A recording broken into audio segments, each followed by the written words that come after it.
a todos. Vamos iniciar as atividades do curso básico, desculpa, do curso intermediário de MATLAB. Aqui a gente vai avançar um pouquinho mais em alguns detalhes de sintaxe e em algumas questões um pouquinho mais avançadas do uso do MATLAB, que a gente não discorreu sobre isso no curso básico, até porque a ideia lá era outra. Diferente do que foi feito no curso básico, pessoal, aqui eu disponibilizei para vocês os live scripts já completamente preenchidos, né? Acho que uma das razões do curso básico ter faltado ali uns 10 minutinhos no final para ter sido concluído é que eu fiquei digitando interativamente os comandos aí para executar com vocês, só que também na hora me faltou a visão de que vocês estariam ou acompanhando pela tela do Meet ou fazendo junto no MATLAB com vocês. Então não tinha realmente, né, uma justificativa para aquela dinâmica. Então eu já deixei aqui os scripts preenchidos, né, que também facilita para vocês o acompanhamento do curso, né, em duas janelas separadas. Então, pessoal, aqui a gente vai retomar um pouco mais detalhadamente esse trabalho com os live scripts, né? O live script ele tem essa vantagem, né, da gente poder apresentar código, né, e fazer a simulação, só que junto, né, de uma descrição textual, né, podendo inserir figuras, podendo inserir hiperlinks, podendo inserir equações, né. Então tem uma grande vantagem, principalmente para o trabalho do professor, de disponibilizar material didático, às vezes, como um live script. Deixa eu voltar lá, porque tem gente entrando ainda.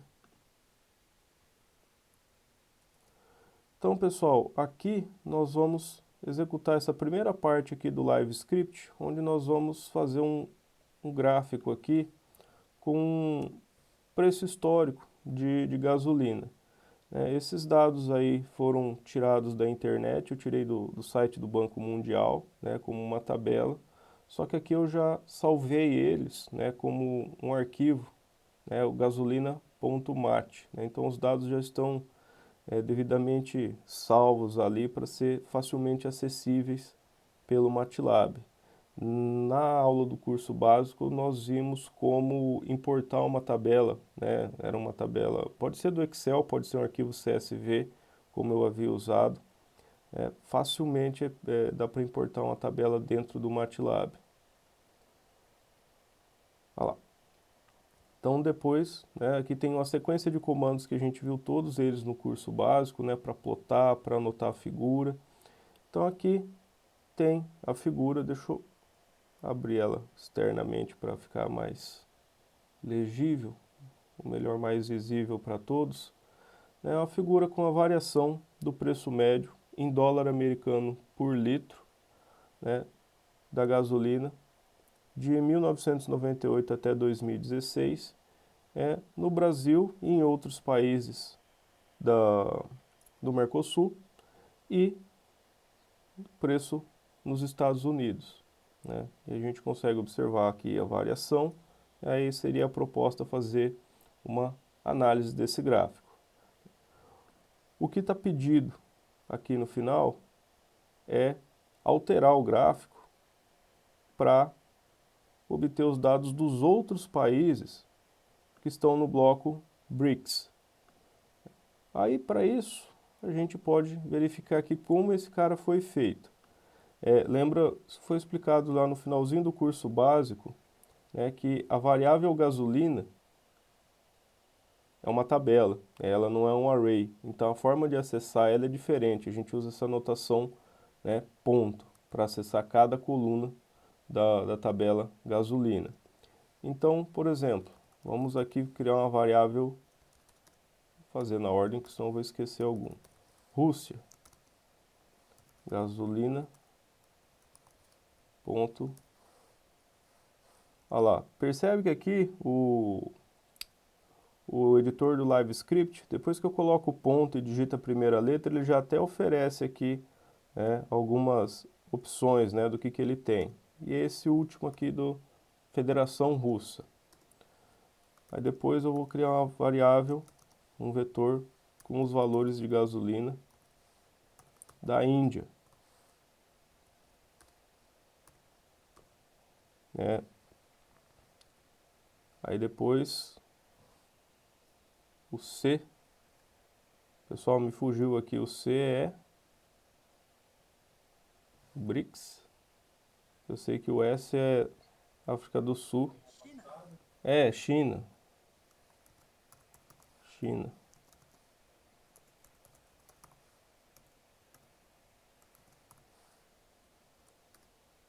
Isso. E aqui África do Sul.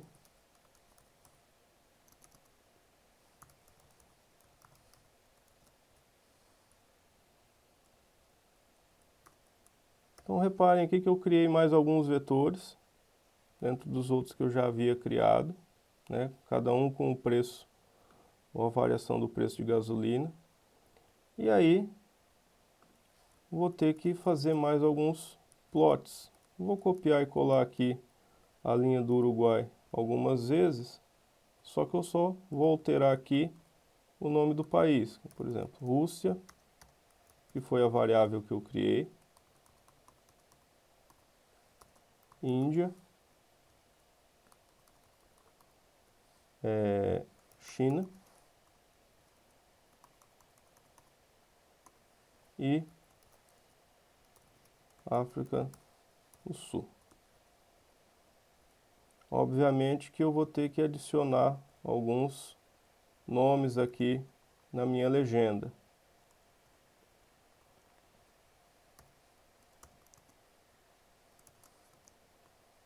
Então, Rússia,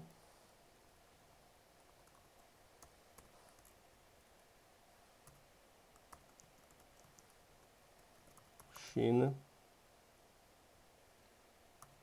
Deixa eu continuar na outra linha.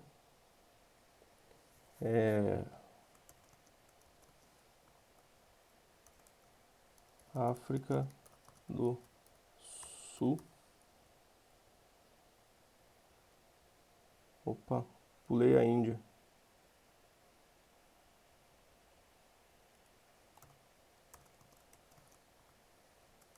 Índia. Pronto. Todo mundo aí. Aí eu mando executar esse trecho de novo. Isso pode ser feito apertando aqui o botão Run Section, né? Só para executar esse trecho do Live Script, né? Para não executar todo.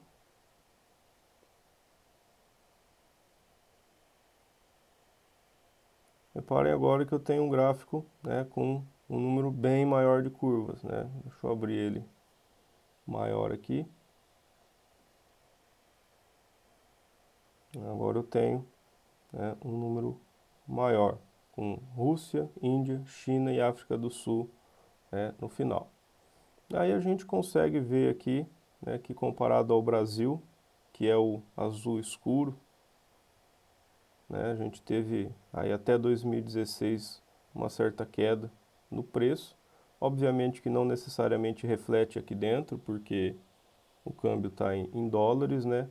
Mas a gente percebe aí que, de uma forma geral, salvo aí raras exceções, né, o preço da gasolina pelo mundo, embora não seja o mesmo, né, existe uma variação aí, ele tem aproximadamente, né, a mesma tendência, né.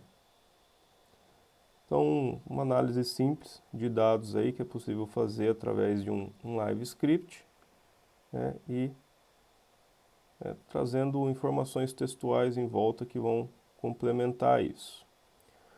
No curso básico, nós também vimos, né, algumas coisas de criação e manipulação de arrays.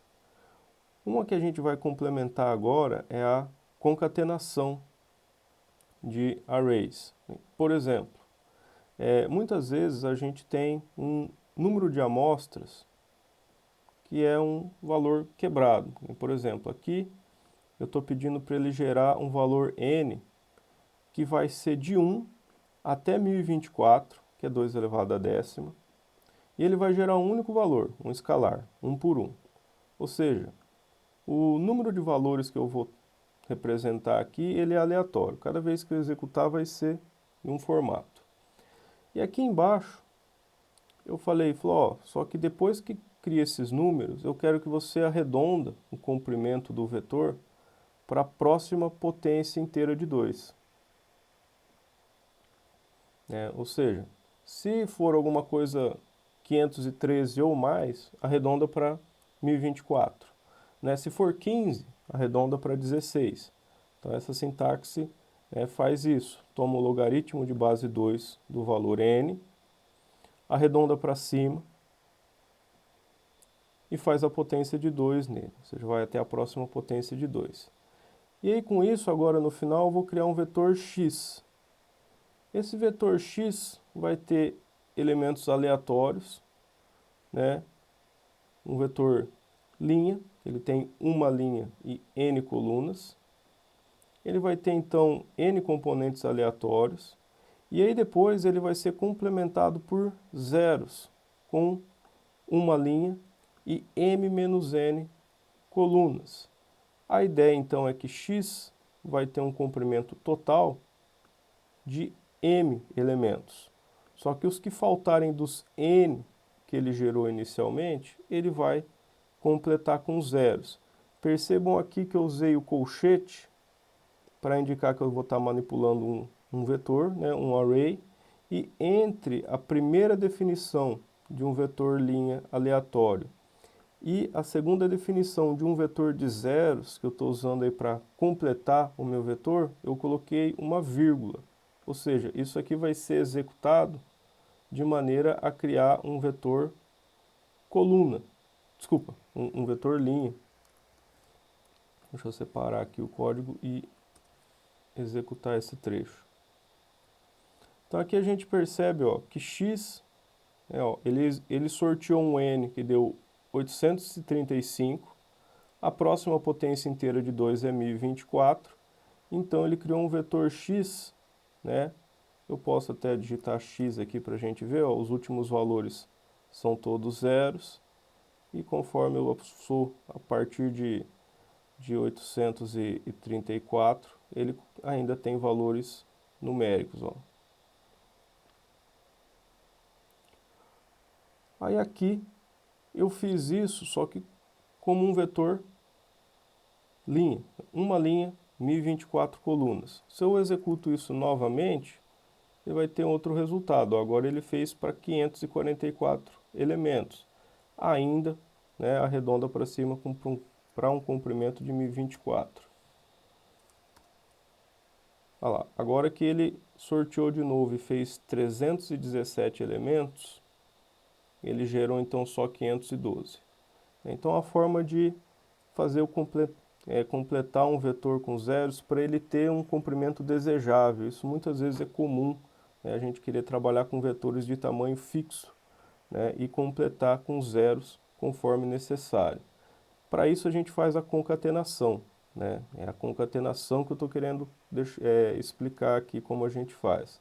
Então ela é feita com essa sintaxe aqui, entre colchetes, uma separação por vírgula, para concatenar como um vetor linha. Para fazer a mesma coisa, pessoal, como um vetor coluna, o que muda desse trecho de código aqui para baixo? Somente a última linha. Reparem que eu mudei a ordem das dimensões, tanto no vetor, na criação do vetor com rand, quanto na criação do vetor para completar com zeros. Agora é a primeira dimensão que não é mais unitária. A última dimensão, que é o número de colunas, é unitária. Então aqui eu tenho n linhas, uma coluna, um vetor coluna. Aqui eu vou ter m menos n linhas e uma coluna. E a concatenação é feita utilizando um ponto e vírgula. O ponto e vírgula agora denota essa quebra de linha, ou seja, eu vou colocar embaixo. Então, executando aí, a gente percebe, agora ele escolheu um n de 124, arredondou para a próxima potência inteira de 2, que é 128, e está aqui o vetor coluna. Se eu imprimir ele agora, aqui os últimos 4 valores 0, os outros valores aí são valores aleatórios de 0 até 1, com distribuição uniforme. Então a concatenação, né, de vetores funciona dessa maneira. Você pode concatenar uma linha ou você pode concatenar como coluna. Aqui, pessoal, muitas vezes a gente precisa também fazer concatenação de matrizes. E aqui eu já trouxe um exemplo mais completo. Eu tenho uma matriz A, né, a notação aqui, o A em negrito maiúsculo denota que é uma matriz 2 por 2. B vai ser um vetor coluna, obviamente que a dimensão dele aqui tem que ser 2 por 1. C é um vetor linha, de novo, a dimensão dele para bater tem que ser 1 por 2. E por fim, D é um escalar, 1 por 1, ou seja, a partir da matriz A dos vetores BC e do escalar D, eu vou criar uma matriz M. E essa matriz M, ela é uma matriz 3 por 3. Né? Então reparem aqui, essas primeiras 4 linhas, está só para criar, né, as variáveis. E aí como eu faço a combinação das técnicas de concatenamento? Eu coloco a matriz A, ela é uma matriz 2 por 2. Ao lado dela vai o vetor B, que é um vetor 2 por 1. Eles têm o mesmo número de colunas, então eu posso concatenar eles linha a linha. Aí eu quebro a linha, né, ponto e vírgula. Coloco embaixo um vetor C 1 por 2. Ele tem 2 colunas, uma linha. Ele tem o mesmo número de colunas que o Azinho. Então eles podem ser concatenados linha a linha. É o que eu estou fazendo. E por último, o escalar D. O escalar D tem o mesmo número de colunas que o vetor C. Desculpa, mesmo número de linhas que o vetor C, que é uma só. Essa concatenação horizontal aqui está correta. E ele também tem o mesmo número de colunas, agora sim, que é uma só, do vetor B. Então, essa concatenação linha a linha também sai correta. Ou seja, eu posso misturar. Aqui, por simplicidade, né, aqui vocês percebam que eu usei a vírgula. Né, poderia ter usado espaço. Aqui, para não ficar com uma notação muito suja, com vírgula e ponto vírgula, eu preferi usar o espaço. Então, só lembrando, o MATLAB, né, para percorrer uma linha, eu posso usar tanto o espaço, né, quanto a vírgula, eles têm o mesmo significado, mas para quebrar uma linha, para percorrer uma coluna, eu preciso usar o ponto e vírgula. Executando esse trecho de código aqui, ele gerou para mim uma matriz M, reparem aqui, 3 por 3, né, sem nenhum erro. Se alguma dimensão não bate, pessoal, por exemplo, mudar aqui, B era um vetor 3 por 1, e eu tento executar, ele dá uma mensagem de erro. Falou, ó, concatenação não é possível porque as dimensões não são consistentes para fazer essa concatenação. Então, sempre que tiver um problema assim, o MATLAB vai retornar uma mensagem de erro. Aqui, pessoal, foram coisas que nós fizemos no curso básico, só para retomar rapidamente. Nós vimos lá que a gente tem o comando linspace, ele é bastante útil para gerar um vetor, né, linha. Né? Ele vai começar em 0, ele vai até 2π e ele vai ter 1000 elementos. Aqui eu estou usando notação científica, que o MATLAB também aceita, para representar uma potência de 10, né? 1 vezes 10 a cubo. Aqui embaixo, pessoal, essa notação aqui de passar o x com o argumento 2 pontos, ele garante para mim que x vai ser um vetor coluna. Aqui é bastante interessante porque, por exemplo, a gente sabe que o linspace gera sempre um vetor linha. Então, como a gente viu no curso básico, eu poderia colocar um apóstrofo aqui e ele já gera para mim um vetor coluna. Né? Só que com essa expressão, o que acontece? Se x já é um vetor coluna, não muda nada. Ele vai ser atribuído como está na própria variável. Se ele era um vetor linha, ele vai ser transposto e vai ser passado como um vetor coluna. Então, sempre que a gente precisa garantir que um vetor está sendo definido como um vetor coluna, eu posso usar essa operação aqui, atribuir ele na sua própria variável, só que com o argumento, né, 2 pontos. Aí ele vira um vetor coluna. Faltaram algumas seções aqui para executar só pequenos trechos.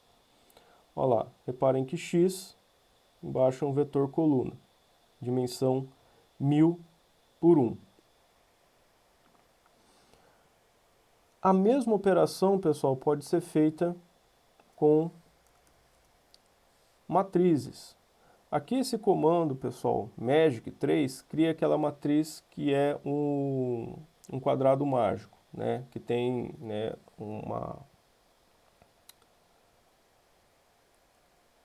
Deixa eu quebrar isso. Por exemplo, aqui, magic3 criou uma matriz 3×3, onde a soma de qualquer linha ou qualquer coluna, acho que até a diagonal também funciona, dá uma constante igual para todo mundo. Dá 15 nesse caso.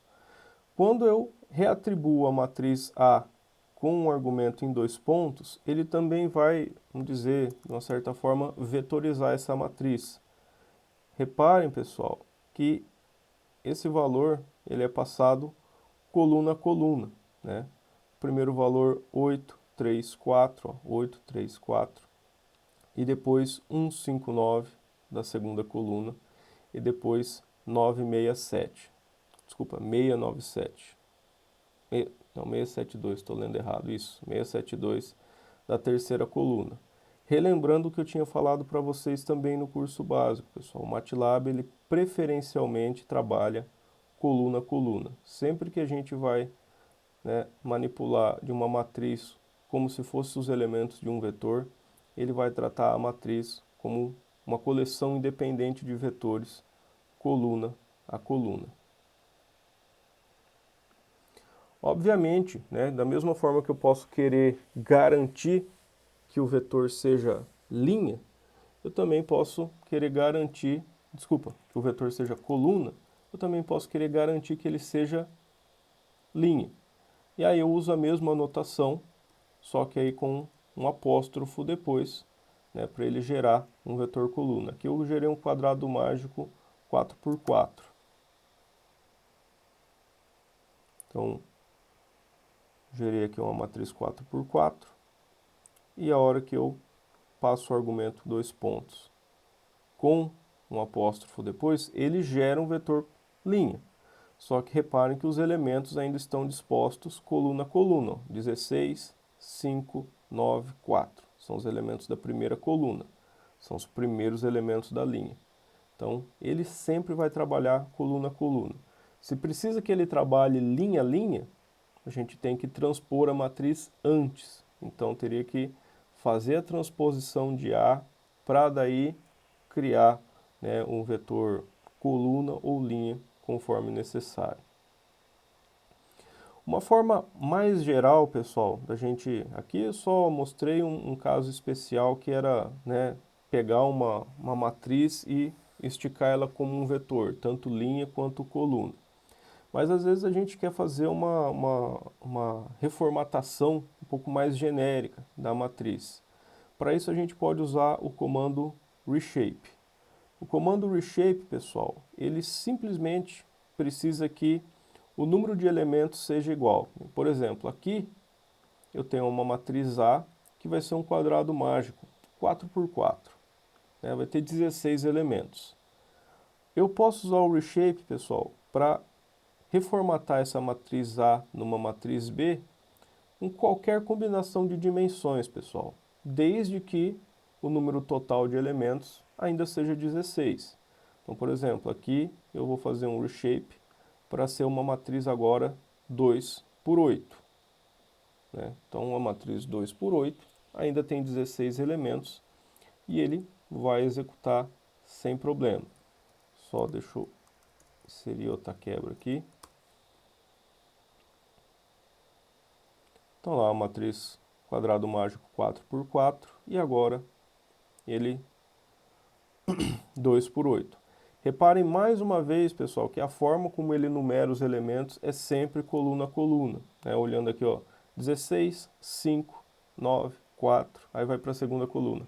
2, 11, 7, 14 e assim por diante. Ele sempre trabalha coluna a coluna. Pessoal, o MATLAB ele também permite que a gente só especifique uma dimensão. Né? Por exemplo, aqui eu tenho que tomar o cuidado, obviamente que não é uma conta difícil, mas aqui 2 por 8, né, que eu sei que tem 16 elementos, né, a partir de uma matriz 4 por 4 que também tem 16. Eu posso omitir uma das dimensões para o MATLAB calcular elas ele próprio. Para isso eu preciso passar o argumento vazio. Né? Aqui, quando eu abro e fecho um colchete sem nada dentro, é um argumento vazio. Na verdade, o MATLAB interpreta isso como um array 0 por 0. Né? Então aqui quando eu faço o reshape da matriz A, que tem 16 elementos, e falo, eu quero que seja uma matriz com 8 linhas. Ele vai calcular o número de colunas necessário para criar a matriz B, que obviamente aí no caso é 2. Né? Então aqui de novo a gente consegue perceber que ele preenche coluna a coluna. Né? O que acontece aqui? Qual que é a fonte de erro? As duas dimensões têm que ser inteiras. Né? Então, por exemplo, 8 e 2 funciona, mas se eu venho aqui e coloco 3, ele vai dar erro, porque não existe, né, um número inteiro que multiplicado por 3 dá 16. E aí ele deixa até claro aqui para mim isso na mensagem de erro. Então, tem que lembrar aí que as dimensões, obviamente, são valores inteiros para fazer essa reformulação. Aqui nós vamos revisitar também um outro problema que nós tivemos lá lá no curso básico, que é o acesso de dados em arrays. Aqui tem aquele arquivo dados.mat, vocês vão lembrar, onde tinha uma matriz dados, né, era uma matriz 7 por 4, né, eram dados lá, se eu não me engano, aqui era enumeração de amostras, essa segunda coluna era densidade, a terceira e quarta coluna eram volumes, né, de diferentes experimentos. E aqui tinha esse valor NaN, né, not a number, né, a falta de um número, que representava um dado que não foi colhido, ou um dado que foi perdido. E aí a gente ficou lá no curso básico verificando as formas de acessar isso, que era o primeiro elemento, era a primeira linha, quarta coluna, ou a gente também viu que dava para fazer primeira linha, última coluna, né, utilizando diferentes notações. Aqui, pessoal, queria mostrar para vocês que tem um jeito até mais simples de fazer isso, né, utilizando funções lógicas. Por exemplo, alguém chamou, pessoal? Pessoal, aqui tem a função isNaN, ou ele faz o teste da matriz dados para ver quais posições... Oi, pode falar. Só para você de gravar a apresentação. Eu estou gravando, pessoal. Tá sendo gravado. Beleza. Se a gravação vai funcionar ou não é outra conversa, mas está sendo gravado. O teste aqui, isNaN dados, vai gerar para mim uma matriz lógica, onde ele vai testar cada elemento da matriz dados. Se for um NaN, ele retorna 1, verdadeiro. Né? Se não for um NaN, se for um valor qualquer, ele retorna 0. Isso aqui eu posso utilizar como um índice da própria matriz dados, ou seja, ele vai pegar qualquer elemento que for um NaN da matriz dados e vai substituir por 0.5. Ou seja, eu estou fazendo a indexação da matriz dados a partir de uma função lógica em cima dela própria. Depois que eu faço substituição, como eu não estou usando ponto e vírgula aqui no final para suprimir o eco, ele retorna para a minha matriz novamente com aquela posição NaN agora preenchida com 0.5. 5. Então, uma forma mais simples, mais elegante de fazer a indexação aí para trabalhar elementos específicos. Obviamente que não tem só a função N a N, né? Tem vários outros testes lógicos aqui que eu posso fazer para essa substituição. Se for zero, se for infinito, né? Várias outras situações. Aqui nós vamos de novo usar o mesmo resultado, o mesmo arquivo de dados para verificar como ficam as operações matemáticas quando eu tenho esses NaN, né, como o MATLAB trabalha nisso. Então vou limpar o meu espaço, carregar os dados de novo. Reparem que carregando, né, do arquivo de dados, ele volta a carregar lá com o NaN. E aí eu pedi para ele encontrar o valor mínimo da matriz dados. Quando a função mínimo é aplicada sobre uma matriz, ele vai calcular o mínimo coluna a coluna. Nós vimos no curso básico a função mínimo ou máximo, na verdade, em cima de vetores. Aí, obviamente, ele vai encontrar o máximo do vetor. Quando ele é aplicado em cima de uma matriz, ele vai fazer coluna a coluna. Então, reparem aqui que ele encontrou os valores, né, mínimos de cada coluna. Para o cálculo do mínimo, ele ignora o not a number aqui, ó, na terceira coluna ele pegou o menor valor, que era o segundo. E o segundo argumento que ele retorna, pessoal, são os índices, né? Lembrando, ó, então o menor valor da primeira coluna é o primeiro, da segunda coluna também, da terceira coluna é o terceiro e da última coluna é o segundo. Né? Lembrando aqui que ele pode ter mais de uma variável de retorno às funções. Outras operações, pessoal, já não ignoram o NaN. Por exemplo, para tomar a média. A hora que eu calculo a média da matriz dados, ele também faz isso coluna a coluna. Então ele traz aqui para mim a média da primeira coluna, a média da segunda, da terceira. Só que a da quarta coluna, a hora que ele calcula a média com o NaN, esse NaN ele corrompe, né, os cálculos. Né? A notação, o padrão de ponto flutuante, pessoal, que a maioria das arquiteturas de processadores segue, eles têm resultados fixos. Você soma um número com um NaN, o resultado é um NaN. Então, a gente percebe aqui que o NaN estragou o cálculo da média, de uma certa forma.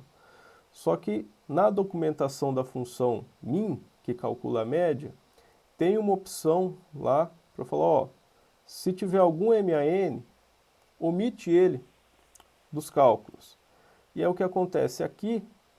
Reparem que as três primeiras colunas o resultado é o mesmo, só que na quarta coluna onde tem o NaN, ele omitiu, ele fez a média só com os outros, a dimensão é 7, né? Ele só fez a média só com os outros 6 valores. Ele não considerou o NaN nem como um número para a composição da média, sabe? Não foi dividido por 7, não é a soma dividido por 7. Foi a soma dos outros dividido por 6 apenas. Então é como se aquele dado não existisse. Como a gente viu, todas essas operações que o MATLAB fez, sempre coluna a coluna, sempre coluna a coluna. Ele pressupõe que você organizou seus dados coluna a coluna, mas às vezes, não só a sua preferência pessoal, mas às vezes você está trazendo dados de uma outra ferramenta, sabe? Aquisitou os dados usando uma outra ferramenta e essa ferramenta trabalha linha a linha.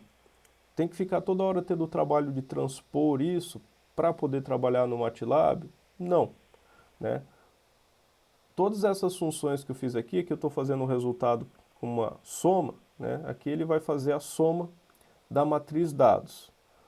Ou seja, ele ia somar elas coluna a coluna e dar um resultado das somas aqui de cada coluna. Só que como eu passei esse argumento 2 aqui na frente, esse argumento 2 é a dimensão que ele vai trabalhar. Por padrão, ele trabalha na dimensão 1, que são as linhas, ou seja, ele faz coluna a coluna, porque ele soma sobre as linhas. Quando eu passo a dimensão 2, pessoal, agora eu estou falando, não, é para você fazer as somas nas colunas, ou seja, ele vai acabar trabalhando linha a linha. E aqui, então, a soma na segunda dimensão, o primeiro valor está lá corrompido com n a n, mas os outros valores, todo mundo somado aqui, gerando um vetor coluna, né, com 7 linhas. Então tem essa opção aqui, né, para eu definir qual é a dimensão que ele vai trabalhar. E obviamente que eu posso combinar, né, as opções. Aqui eu pedi para ele somar os dados, passei a dimensão e também passei, falou, ó, só que é para você omitir os NaNs, ou seja, eu posso ir cascateando quantos argumentos eu julgar necessário. Obviamente que o total das opções a gente precisa buscar na documentação para encontrar. E aqui fez o mesmo cálculo, só que sem inserir o NaN nos valores. Aqui, pessoal, é bastante básico, né, no MATLAB, né, mas é uma das funções que a gente mais acaba usando no dia a dia, que é a solução, né, de sistemas lineares. Aqui eu posso ter um sistema linear onde eu tenho uma matriz A vezes um vetor X de incógnitas e o resultado é um vetor B. O que a gente costuma querer fazer nessa situação é encontrar a solução para x, que depende aí do A inverso vezes o B. Essa é a solução tradicional que a gente usa em notação algébrica. A gente pode fazer isso no MATLAB? Posso. Tem a função inv, que eu poderia usar para fazer x é igual a inv de A vezes B. E ele faria isso. Só que o cálculo da inversa, pessoal, ele não é estritamente necessário para a solução de x. X pode ser resolvido diretamente, a partir da matriz expandida, com eliminação gaussiana. Acaba sendo computacionalmente até mais eficiente do que fazer o cálculo da inversa e depois uma multiplicação matricial. Então, para isso, né, o MATLAB ele tem operadores para deixar essa inversa implícita. Aqui no caso os operadores, pessoal, a gente sempre olha, a gente sabe que álgebra matricial não é comutativa, né? Esse A inverso B, A inverso vezes B é diferente de B vezes A inverso. Então o que acontece? A gente usa a barra e a contrabarra, mas a lógica é bastante simples. Por exemplo, aqui eu criei uma matriz A, 2 por 2, valores aleatórios, e eu também criei um vetor B, 2 por 1, com valores aleatórios. Se o meu problema está definido como A vezes x igual a B, e na hora que eu vou isolar x, eu tenho primeiro a inversão e depois a multiplicação por B, a notação fica aqui A contra a barra B. A ideia é que aqui o A está embaixo da barra, né? Porque a contrabarra tem essa inclinação negativa. E depois o B, ou seja, a gente ainda tem a noção na leitura aqui de que o A está dividindo o B, que é a ideia que a gente tem da multiplicação pela inversa à esquerda. Então aqui a contrabarra, ela já faz, né, a eliminação gaussiana para mim. Pessoal, não é necessariamente eliminação gaussiana aqui, tá? O MATLAB ele tem uma heurística interna, então dependendo de como for a matriz A, né, ele vai usar um método mais adequado, aí, um método numericamente mais robusto para obter essa solução. Mas aqui no caso, como a matriz é aleatória, a princípio não é para ter simetria, exceto por uma coincidência aí na geração, ele vai usar a eliminação gaussiana mesmo. Então, executando aqui, ele criou aí uma matriz A, um vetor B e calculou para mim um vetor X né, dado aqui as duas soluções dos valores. De maneira alternativa, pessoal, eu também posso definir o mesmo problema, só que com uma outra situação, né? Agora, o x vem multiplicado à esquerda de A. O x vai ser um vetor de incógnita, só que agora é um vetor linha. O que acontece é que na hora que eu isolo, agora eu tenho B vezes A inverso. Aí aqui a gente usa o operador barra mesmo, que a gente normalmente usa para divisão, né? Não tem muito segredo.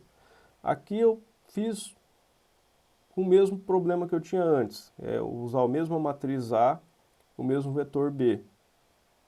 A única diferença é que eu vou usar o B transposto, né? Porque agora ele vai ser um vetor linha, né? Dentro do ajuste das dimensões aqui.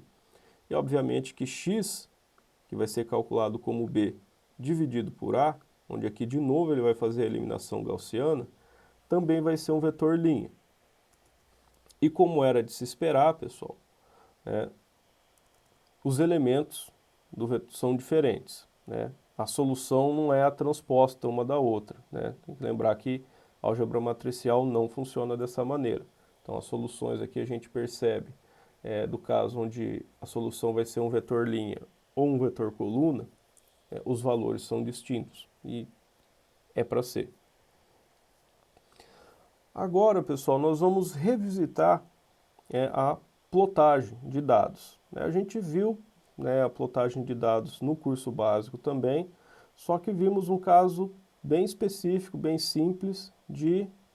deixa eu só inserir aqui só plots com curvas, que é de onde a gente vai começar aqui. Mas aqui a gente já começa com todo o instrumental, né? Eu gerei todas as variáveis, né? Um plot com múltiplas curvas, né? E uma legenda, né? Deixa eu executar esse trecho de código aqui. Então aqui eu estou carregando esse arquivo eletricidade.mat, tem alguns dados aí de consumo elétrico em diferentes modalidades. Na primeira coluna da matriz consumo, né, o eletricidade.mat ele tem só a matriz consumo dentro dele, uma matriz 23×3. A primeira coluna eu tenho dados de consumo residencial, na segunda coluna eu tenho dados de consumo comercial e na terceira coluna eu tenho dados de consumo industrial. A hora que eu faço o plot, vou fazer o plot do consumo residencial, aí eu uso o hold on para plotar em cima o consumo comercial e industrial. Como o MATLAB usa por padrão uma linha só de meio ponto, que é até difícil de ler, eu estou passando aqui nos três casos a opção de fazer com uma grossura de linha de 2 pontos. Aí eu desligo o hold off, porque senão ele vai concatenando os gráficos aqui até o final, um em cima do outro. Aqui tem duas opções que a gente não discutiu no curso básico, mas que são úteis. O Axis Tight, pessoal, o MATLAB ele tem uma heurística interna que às vezes ele enquadra o gráfico exatamente em cima dos seus pontos. Às vezes ele deixa um espaço em branco em volta no eixo.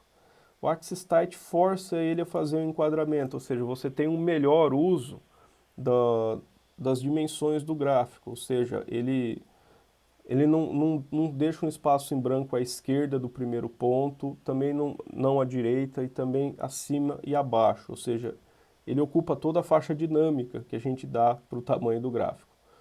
O Grid On, pessoal, é uma outra opção que adiciona um grid quadriculado no gráfico, ajuda aí a acompanhar os valores do gráfico. A legenda, eu já tinha feito isso, só que eu falhei em explicar, pessoal. Existem algumas palavras reservadas dentro do comando legenda. Nesse gráfico em particular, a posição padrão que o MATLAB coloca a legenda ia obstruir uma parte da curva. Eu posso pedir para ele colocar aqui um location best, onde ele vai verificar qual é o melhor lugar no gráfico para ele colocar a legenda de maneira que ela não se sobreponha, né, em nenhum ponto da curva. Executando.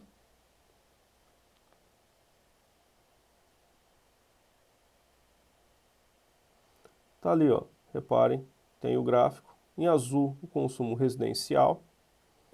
Em vermelho, o consumo comercial. Em amarelo, o consumo industrial. O que acontece aqui, pessoal, é que não foi muito diferente do que a gente trabalhou na primeira aula, e se eu não me engano é exatamente isso daqui é a solução de um dos exercícios que está proposto lá nas atividades online, né? Já está aqui. Se eu não me engano, isso era o que era para ser feito no primeiro exercício. E aí a gente observa aqui que tá, plotou o gráfico e tudo mais, só que o que eu fiz de fato? Eu tinha a matriz consumo e eu praticamente dupliquei ela aqui para pegar esses vetores residencial, comercial e industrial. E eu não precisava fazer isso. Eu podia trabalhar direto com a matriz consumo. Por quê? A matriz consumo, se eu peço para plotar ela, ele vai plotar ela coluna a coluna, não é?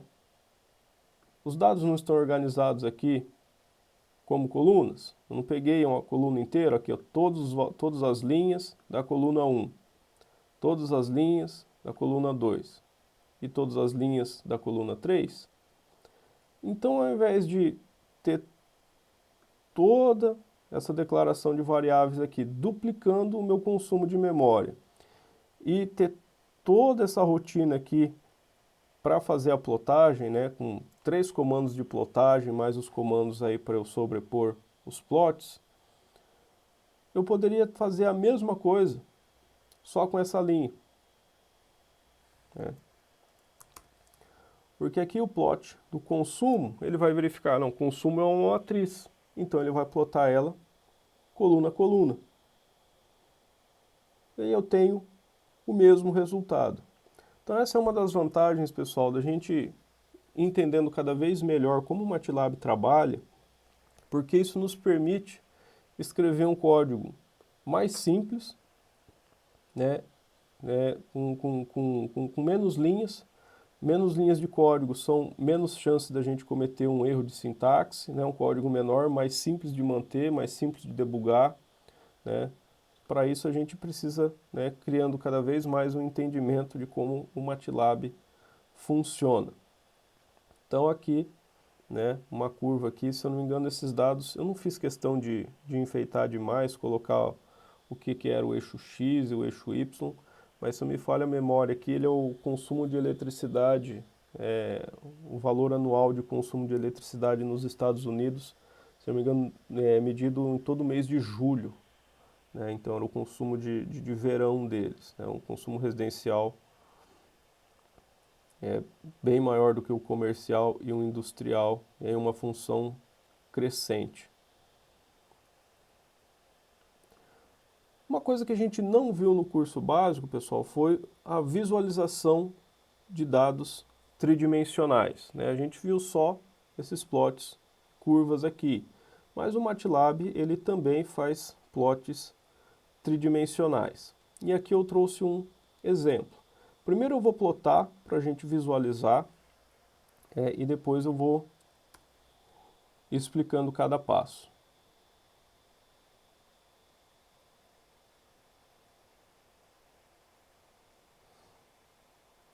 Aqui, pessoal, deixa eu abrir para ficar mais visível. Aqui eu tenho um plot tipo surf, ou seja, uma superfície, né? O MATLAB vai chamar de surface.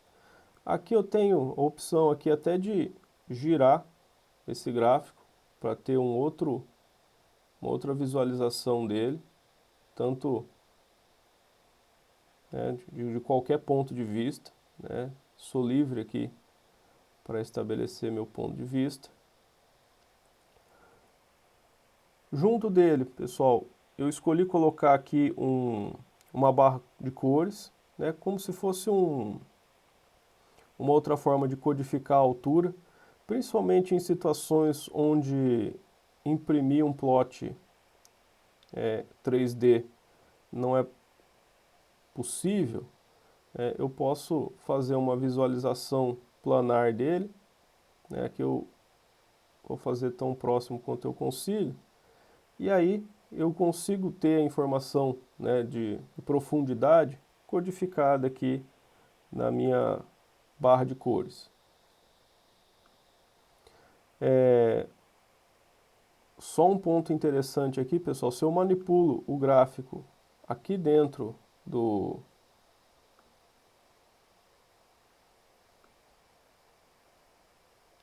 Live Script, ele oferece para mim a opção de atualizar o código, né? Por exemplo, aqui esse view, ele passa para mim os ângulos de elevação e azimuth da visualização que eu estou usando. Se você aperta aqui o Update Code, ele já adiciona tudo isso que eu modifiquei aqui no código em cima para um ponto de vista que você deseja ser reproduzível, né, no Live Script já. Então ele ainda oferece essa facilidade. Mas, tirando a análise da curva e tudo mais, e essa outra parte, o que foi feito aqui? Primeiro eu criei, né, primeiro eu limpei o espaço de variáveis, que eu sempre faço isso aí para ter um workspace fácil de acompanhar aqui. Então criei um vetor x minúsculo de -3 a 3 com passos de ponto 1. Essa aqui é uma sintaxe que a gente viu lá no curso básico.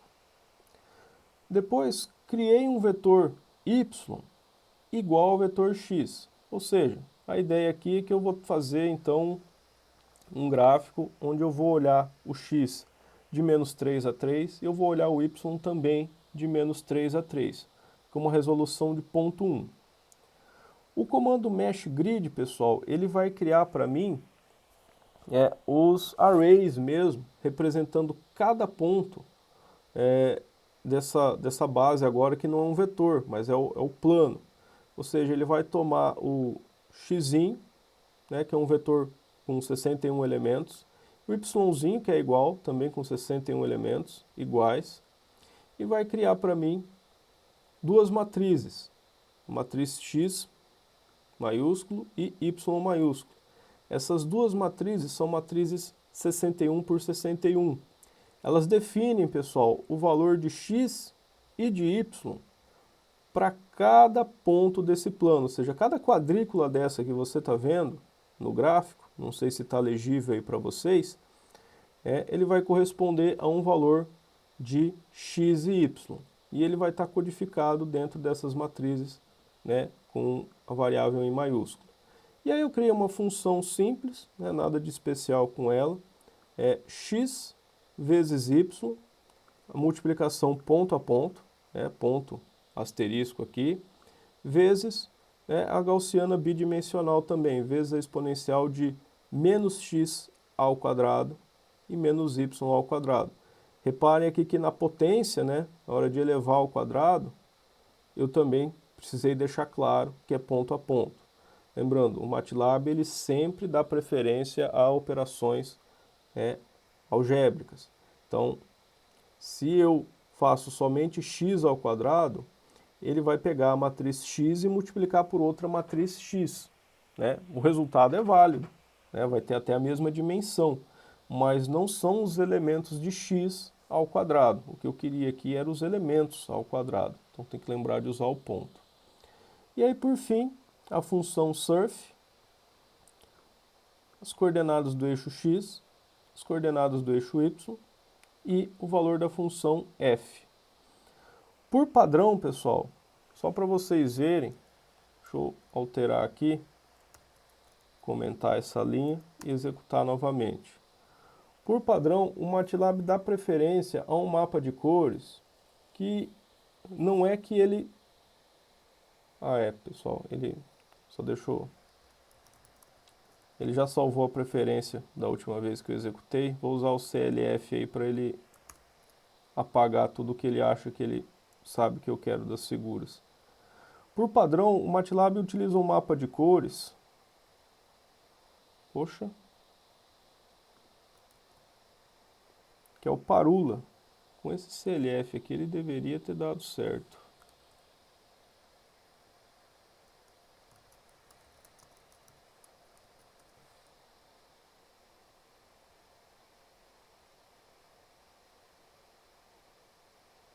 Isso. E, pessoal, a princípio a gente olha aqui, não tem nada de errado com o Parula, né, o padrão de cores dele. Exceto se você tiver alguma dificuldade visual com cores, né? Então esse é um cuidado que eu sempre gosto de tomar, né? Acho que tem a ver com o fato de eu ter tido um colega de laboratório que era daltônico, então era sempre uma preocupação quando a gente fazia os trabalhos e fazia os gráficos, né? Tinha algumas distinções de cores que ele não conseguia acompanhar, e é um cuidado que eu tomo até hoje, né? De usar um mapa de cores, né, que seja acessível para todo mundo, porque eu também nunca sei que hora eu vou ter um aluno assim na minha sala de aula. Então, até na medida do possível, eu tento não usar cor de forma alguma, enquanto o monocromático atender, eu prefiro usar o mapa monocromático, mas mesmo quando precisar usar cores, eu tento usar um mapa de cores que seja um pouquinho mais amigável aí para pessoas que possam ter dificuldades com esse tipo de representação. E o comando color bar aqui, ele insere essa barra de cores ao lado já automaticamente. Ele pega os valores mínimos e máximos do gráfico para definir aqui a escala e obviamente os tons que vão ser utilizados. Só que eu também posso controlar isso manualmente, se assim eu quiser.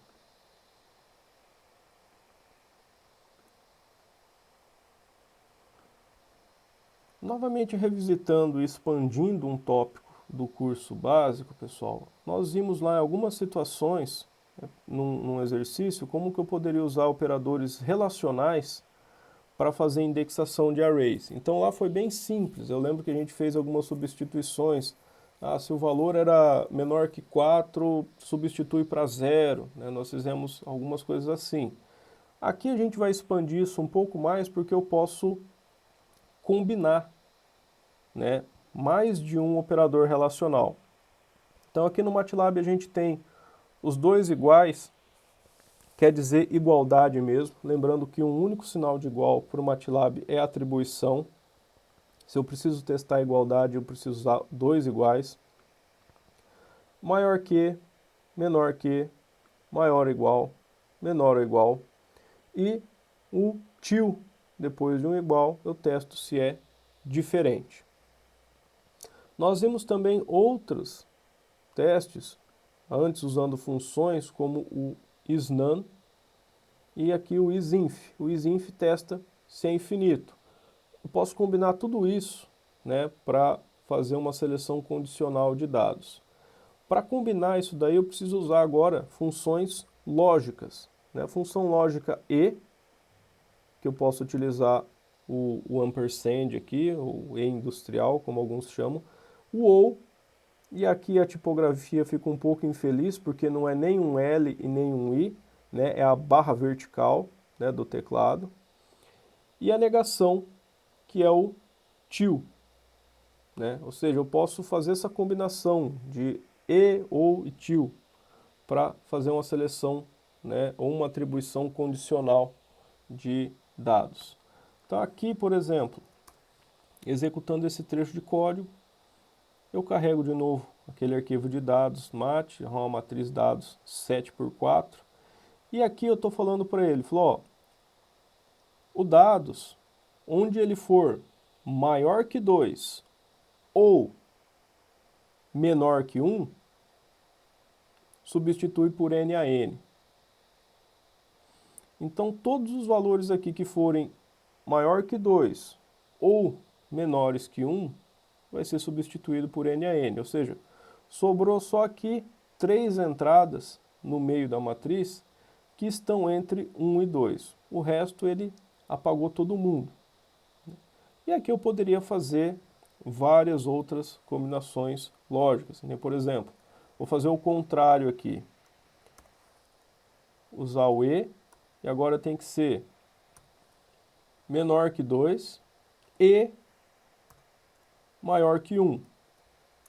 Agora o que ele vai fazer é o complementar. Ele vai substituir só esses caras por NaN. Lembrando que aqui nesse canto aqui em cima eu já tinha o NaN, né? Ele já veio. E agora os outros dados aqui foram substituídos. Então eu posso fazer né, essa combinação de relações lógicas para ter uma seleção condicional cada vez mais rica. Um detalhe importante aqui para ser dito, pessoal, é que tanto as funções lógicas e ou, elas têm uma versão que a gente chama de curto-circuitado. O MATLAB chama elas de short circuit, que é um e duplo, né, 2 ampersands, ou um ou duplo, né, 2 barras verticais. O que acontece aqui? O seu uso, em muitas situações, ele tem a vantagem porque, conforme eu vou encadeando aqui os e's, por exemplo, aqui o dados tem que ser menor que 2 e o dados tem que ser maior que 1. Ele avalia essas duas operações relacionais, ele calcula esse, e aí depois faz o e para obter os resultados. Se eu uso 2 ampersands, ele não faz as operações nessa conta, ele vai fazendo da esquerda para a direita. Se o primeiro teste falha, se o primeiro teste dá 0, e o e eu preciso que todos os testes deem verdadeiro para dar certo, ele já para aqui, ele não continua a execução, ele já vai para o próximo valor. Ou seja, facilita muito em termos de eficiência computacional utilizar os operadores curto-circuitados. Porque da primeira vez que o e encontra um 0, ele já encerra ali e já fala, não, aqui dê 0, aqui não tá falso a minha condição lógica. E a mesma coisa o ou. Da primeira vez que o ou encontra um 1, ele também já encerra aqui, ele fala, não, aqui já deu verdadeiro, porque pelo menos 1 é verdadeiro e o ou funciona dessa maneira.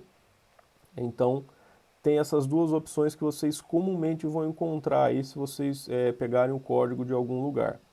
Tem outras 4 funções que são bastante úteis, que a gente também vê. A função n, que testa se algum elemento é verdadeiro, ou seja, ela é uma outra forma de escrever a função ou. Né? Tem a função all, se ela testa se todos os elementos são verdadeiros, ou seja, ela é a função e. Muitas vezes a gente quer saber o número de elementos verdadeiros. Para isso a gente pode usar a função nnz, Number of Non-Zeros. É por isso que ela tem esse nome nnz. É o número de não zeros em inglês. Então ela vai retornar para nós o número de verdadeiros que tem para uma relação, para um operador relacional, ou num teste lógico.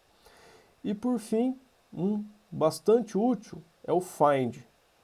O find ele vai retornar para nós os índices. Como eu já falei para vocês, pessoal, quando a gente viu lá atrás o max e hoje a gente viu o mínimo, muitas vezes não é o valor exato que é interessante para nós.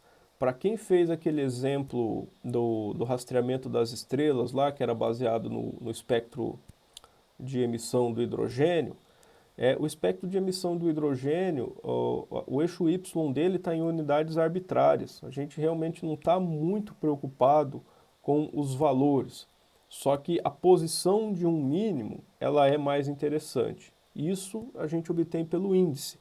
Então a função find, ela vai nos retornar esses índices, da posição onde os elementos são verdadeiros.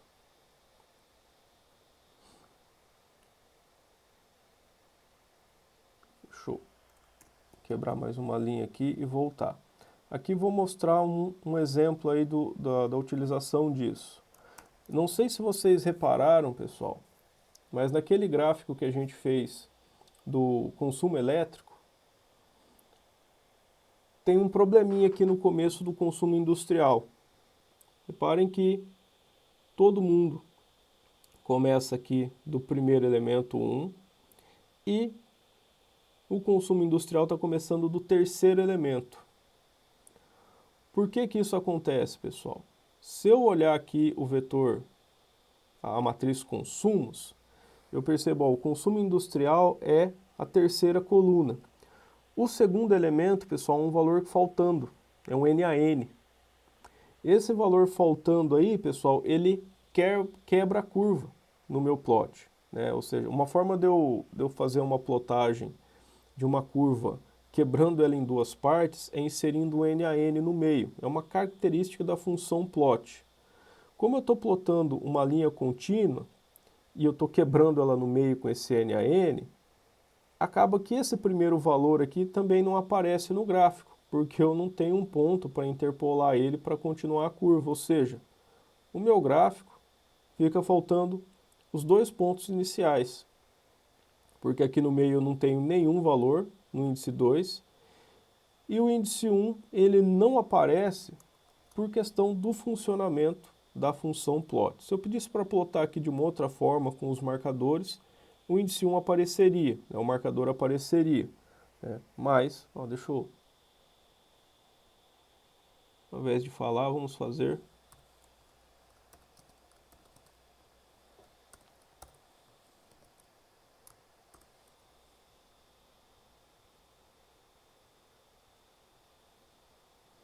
Ali eu estou pedindo para ele fazer o traço, só que adicionar também um asterisco nos lugares. Aqui a gente vê, ó, que eu realmente tinha um ponto aqui, só que eu não tenho um ponto no segundo valor. E aí ele não traça a linha. Como que eu posso resolver isso? Por exemplo, está aqui a explicação de como funciona o comando plot, né? Ele ignora os valores NaN e ele interrompe a linha. Mas eu queria reconstruir o gráfico aqui com o que seria, por exemplo, um melhor chute desse valor, ou seja, queria substituir esse NaN aqui pela interpolação linear dos dois vizinhos, de forma que eu vou passar uma curva aqui reta nesses dois pontos e teria aí uma estimativa grosseira do que valor poderia estar aí no meio, né, para plotagem no gráfico. Para isso, pessoal, eu posso observar onde que eu tenho NaNs na matriz consumo. Ele vai ver aqui onde que ele é NaN. Vai retornar 0 se for um número, vai retornar 1 se for NaN. O find, ele vai encontrar os índices de todos os resultados verdadeiros, ou seja, ele vai retornar para mim um índice do valor NaN, ou seja, o IDX, eu vou precisar executar, porque ele ainda não executou. O IDX vai ser o índice 48. Lembrando, falar, mas não é uma matriz? Não deveria ser dois índices? Lembrando que ele enumera, né, coluna a coluna. Então, a consumo é uma matriz 23 por 3. O NaN era esse valor aqui que agora ele já calculou, já substituiu, ou seja, é a segunda linha da terceira coluna.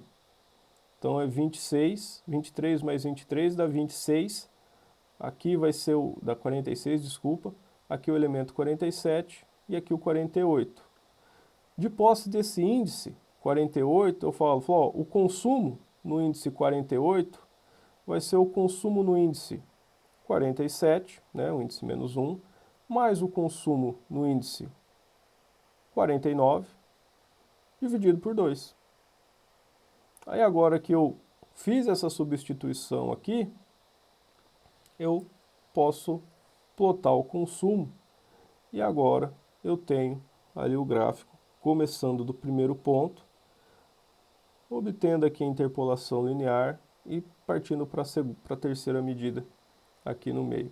Ou seja, preenchi aquela segunda medida que estava faltando. É bastante comum, pessoal, a gente às vezes fazer um experimento, tomar algumas medidas e perder alguns valores, né, pelas mais variadas razões. Aqui, uma das formas de fazer essa interpolação simples é aqui usando essa técnica aqui com interpolação linear. O MATLAB ele oferece comandos para fazer isso de uma forma até mais simples, né, e com outros tipos de interpolação. Só que aí eu acho que não cabia na apresentação do curso intermediário. A gente começa a ficar já um pouco mais especialista aí para as necessidades de cada área. Aqui, pessoal, queria trazer para vocês um exemplo de algumas técnicas que são bastante comuns de análise de dados. Eu até escrevi aqui no texto, pessoal, eu lembro muito bem, há 2 anos atrás, quando toda vez que eu iniciava um curso de processamento digital de sinais, eu tinha que explicar para os alunos o que era uma média móvel. Por conta da pandemia, né, acho que hoje todo mundo já sabe o que é uma média móvel, né, não precisa mais a explicação. A média móvel, pessoal, ela é largamente utilizada nesse tipo de tratamento de dados porque ela é útil na remoção, né, de pequenas variações espúrias, né, variações ali por certos artefatos estatísticos que podem não corresponder nada no comportamento global. Ao mesmo tempo que a média móvel preserva a forma de onda, ou seja, ela não insere nenhuma distorção no sinal, ela não...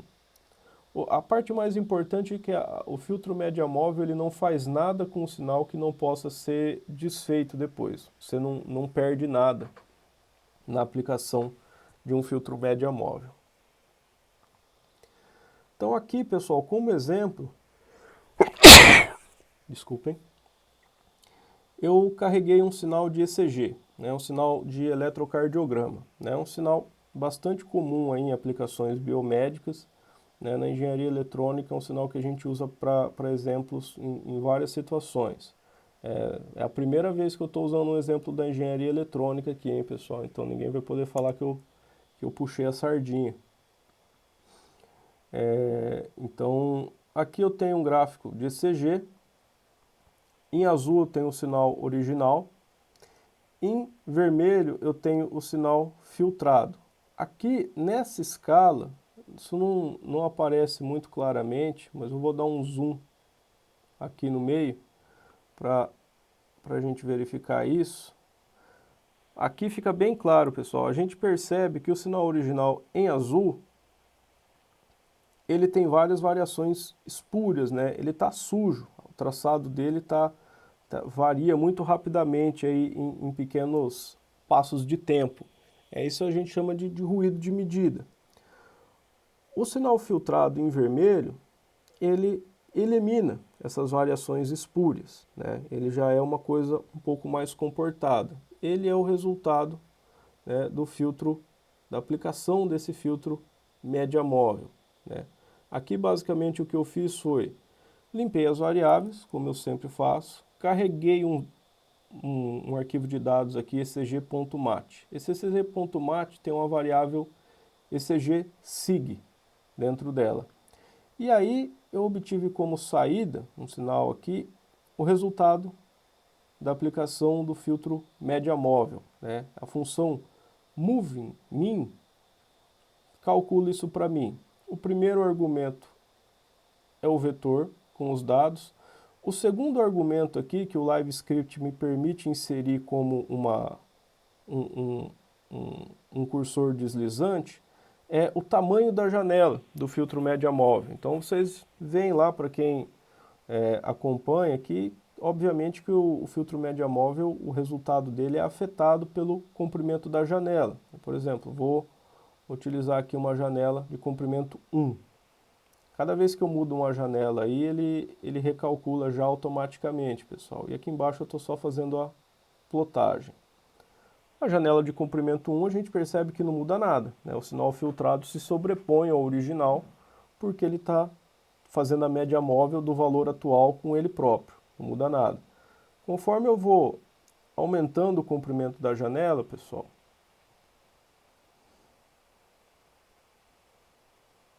a gente vai tirando algumas variações mais espúrias, né? Com um comprimento bem expressivo da janela, que eu coloquei no máximo 50. Ah tá, puxava mais um pouco. Com 50, percebam que a gente elimina bastante do ruído, as variações espúrias.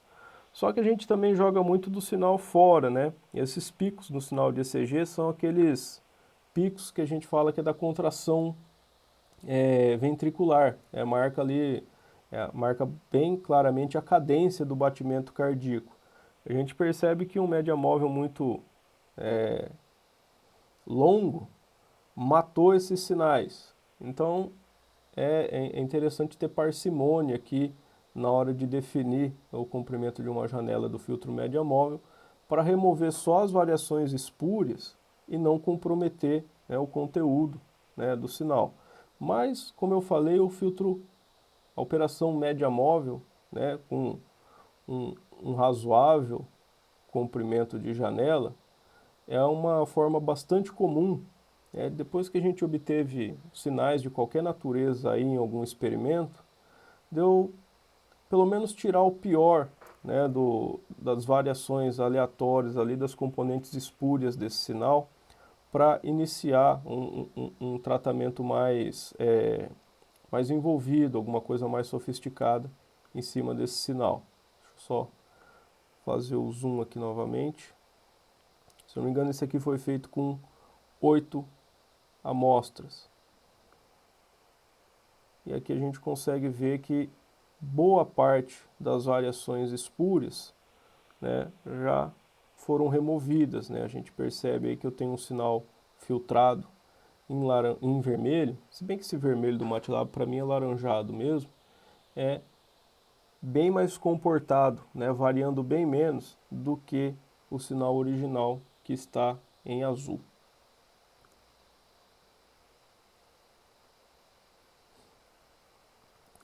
Aqui, pessoal, eu a princípio tinha escrito um material um pouquinho mais extensivo a respeito de programação em MATLAB para o curso intermediário, só que como foi uma das partes que eu não pude apresentar no curso básico, eu resolvi me ater ao básico e passei o conteúdo que estava lá no curso básico para cá, para fazer uma apresentação simples, né? Até o momento, pessoal, em todos os trechos de código que a gente fez aqui, a execução era sequencial, né? Ele ia executando linha a linha os comandos que eu passava e ele executava todas as linhas, né? Isso serve para probleminhas simples, né? Isso serve para aplicações simples como as coisas que a gente tem feito aqui de demonstração no curso. Só que, obviamente, pessoal, que qualquer solução aí mais rebuscada vai exigir aí coisas que a gente chama de desvios condicionais, né? E também alguma solução melhor para fazer iterações. E nessa parte aqui do, do, do treinamento, eu queria apresentar algumas dessas estruturas para vocês. Por exemplo, desvio condicional, o MATLAB tem algumas opções para fazer.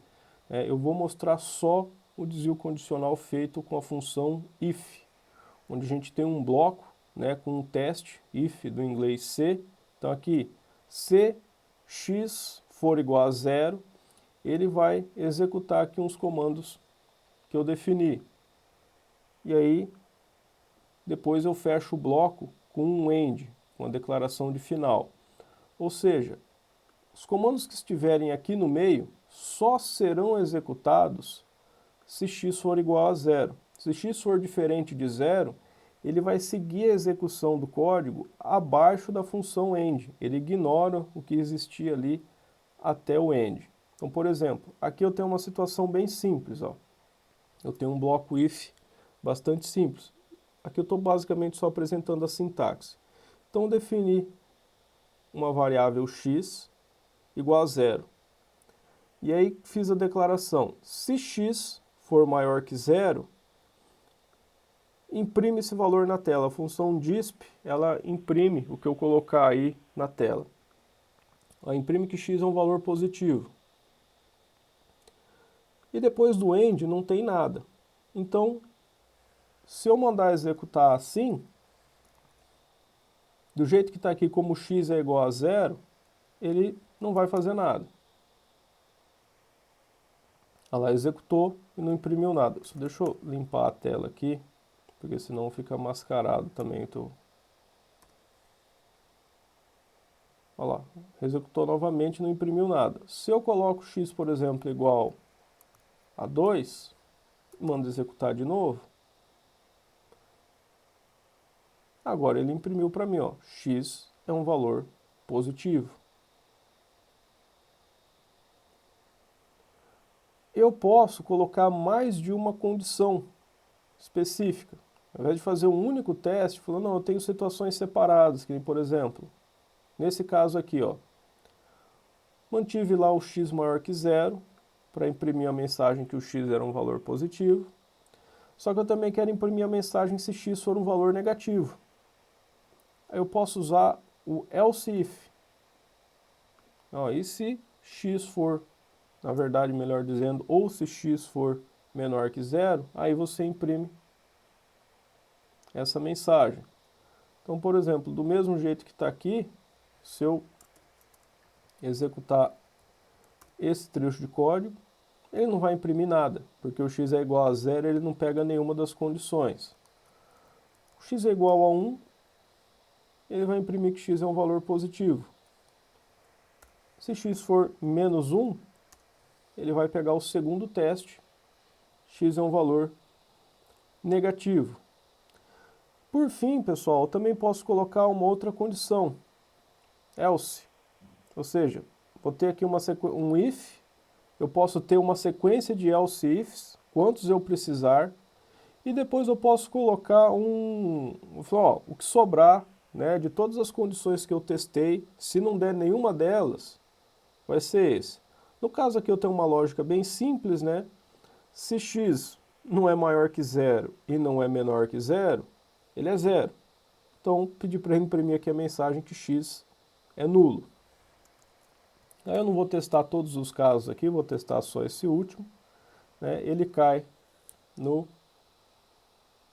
else, ó, x é nulo, foi impresso.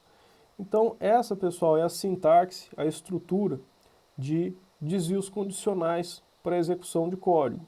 Aqui eu resolvi fazer uma coisa bem simples, pessoal, só uma coisa demonstrativa aqui com texto, né, mas obviamente que aqui no meio do bloco, o MATLAB ele identa automaticamente, pessoal, ajuda a gente a visualizar a estrutura dos desvios condicionais. Ele já faz isso automático para nós, esse indentamento aí, mas lembrando que espaço em branco aqui não significa nada para a sintaxe. Eu poderia deixar nesse formato, mas fica menos legível o código, né? A organização lógica dele fica mais complicada. Então o MATLAB ele já insere o indentação automaticamente, inclusive se eu alinhar, né, desvios condicionais, ele vai aumentando o nível de indentação para corresponder a isso. E por fim, nessa parte de programação, né, o tratamento de iterações. Né? Aqui eu vou fazer um laço de for. A estrutura dele é bastante simples. Eu vou ter um comando for, aí eu vou definir aqui uma variável de iteração, um contador, c. Para c de 1 até 10. Vai executar aqui alguns comandos que vão depender de C e depois termina. Aqui, pessoal, eu já deixei uma solução pronta para nós, onde eu vou fazer uma figura e essa figura vai pegar os dados de densidade lá daquela matriz e vai plotar sequencialmente. Ou seja, é uma forma de fazer uma animação do gráfico. Né? Eu vou plotando cada ponto e obtendo a nova figura. Eu não sei como que vai ficar isso aqui na gravação, né? Se vai ficar visível a parte da animação, mas eu vou plotar, por exemplo, o vetor 1 e aí a densidade de 1. Depois eu vou plotar 2 e a densidade de 2, até a abscissa 7 e a densidade de índice 7. Como eu estou fazendo isso dentro de um hold-on e hold-off, ele vai sobrescrevendo isso no gráfico, ou seja, é como se ele fosse plotando ponto a ponto numa animação. Como o MATLAB executa isso muito rápido, para a gente ter tempo de enxergar aí as iterações, eu estou usando o comando pause aqui. O comando pause aceita um argumento em segundos, ou seja, ele vai, né, fazer uma pausa na execução do programa, aqui no caso de 250 milissegundos, que vai ser suficiente para a gente poder visualizar a execução do gráfico. Só que foi rápido demais, a hora que eu consegui baixar aqui ele já tinha feito tudo. Deixa eu só... Isso. Deixa eu diminuir aqui um pouco mandar executar novamente.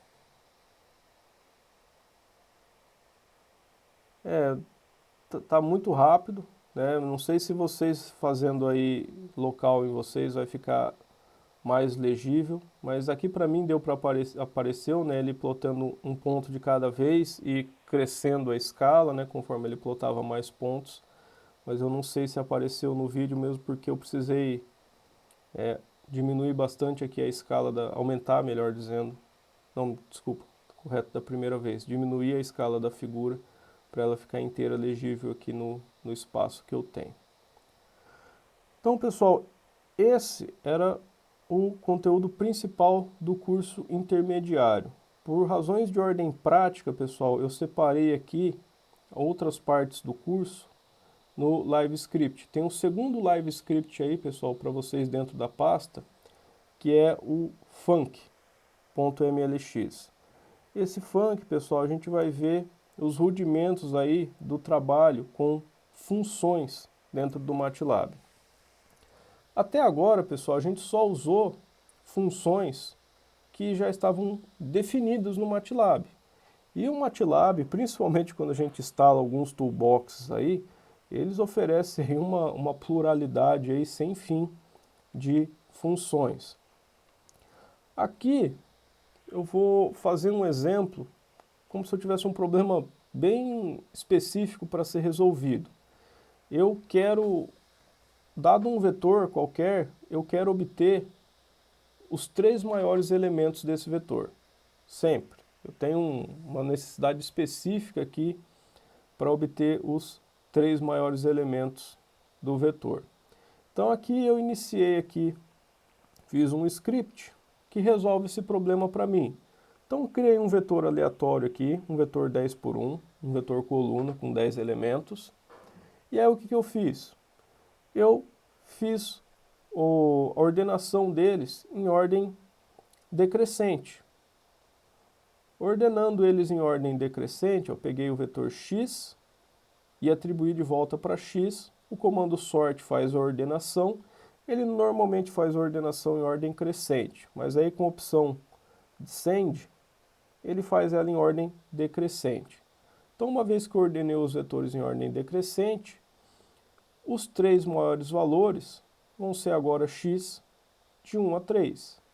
Então esse trecho, pessoal, de script resolve esse problema para mim. Só que imagina que eu preciso fazer essa operação em vários lugares do meu código. Em vários trechos do meu problema eu preciso aplicar essa solução. Fica mais simples, pessoal, tanto em termos de escrever o código, quanto depois de melhorar, aprimorar algumas funcionalidades, eu escrevi uma função interna para isso. Aqui, pessoal, eu tenho a mesma operação, só que agora realizada por uma função que eu criei, top3. Aqui, o meu x foi gerado de novo, um vetor aleatório, e agora eu peguei aqui o y, é o top3 de x. Essa função top3, pessoal, está definida aqui embaixo. Então a gente vai usar a função function para definir um top3. Então function é y igual a top3 de x. Aqui embaixo, pessoal, essas linhas de código que estão logo depois, que aparecem como comentários, é o que vai aparecer para mim na documentação da função. Então é bastante interessante sempre fazer isso, porque se eu venho aqui, estou trabalhando com o MATLAB e falo assim, como é que funciona aquele top 3 que eu fiz mesmo? Help top 3, reparem que ele imprime aqui para mim no menu de ajuda exatamente essas linhas que eu coloquei aqui, ou seja, eu não preciso abrir o código da função top3 e estudar ele de novo para entender como ele funciona, né? Eu posso escrever aqui alguns comentários iniciais que ele vai imprimir isso daqui para mim como uma ajuda. E aqui, pessoal, dentro da função eu defini exatamente o que eu fiz ali no script antes. Eu vou executar aquele trecho de cima do código, pessoal, só que antes disso eu vou precisar comentar essa definição de função aqui, porque senão ele não vai funcionar, né? Porque eu tenho mais código aqui para baixo e as definições de função internas têm que estar sempre no final do código. É uma exigência do MATLAB. Tanto que, não sei se vocês perceberam, ele estava com um ponto de exclamação aqui, reclamando de um erro. Ah, mas sem a definição da função ele ainda vai funcionar? Vai. Vai porque se a gente olhar aqui, eu gerei um script para essa função top3 na pasta que eu estou trabalhando. Ou seja, ela já está definida no meu local de trabalho. Aqui, diferente do live script, pessoal, um script é só código.